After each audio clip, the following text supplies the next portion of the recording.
Bob, there's no way, right? Oh my God.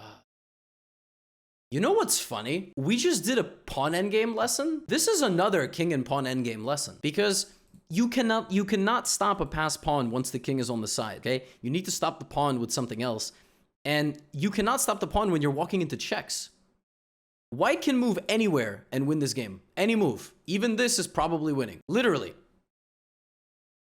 And white was like, oh, I'm going to go here, but logically that doesn't make any sense. And now you just check them. And that's it. It's just game over. And check on c3. Oh my God. Dude, Bob is nasty. You know what I would describe it as?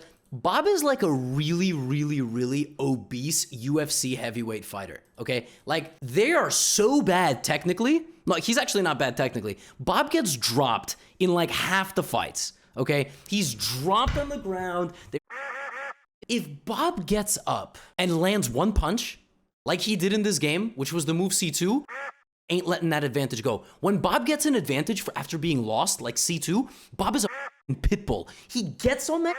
He ain't never letting go. The smoothness with which Bob converts games is look how quickly he removes any hope. You know what's the craziest part? Bob would win this with white. If Bob had white in this game, Bob would win. That's how this man's gravitational pull toward results is just spectacular. Like, Bob would basically, like, if Bob was white in this game, okay, he would go here, and his opponent would move the queen, and then he would go here, and his opponent would move here, and Bob would start pushing, and then this, and then this, and then this, and then this. And then Bob's opponent would be like, wait, if I make a queen, then he's gonna make a queen immediately, because, you know, so then Bob's opponent would do this, okay?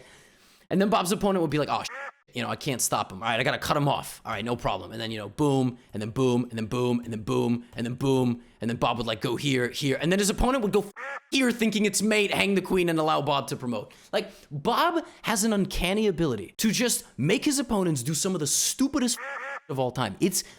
I don't know how he does. I don't know how. It doesn't make any sense. I've never seen a guy with the skill set that Bob has. Bob's ability is not bulldozing people. It's not positional maneuvering. Bob's ability is the inability to die. He just doesn't die.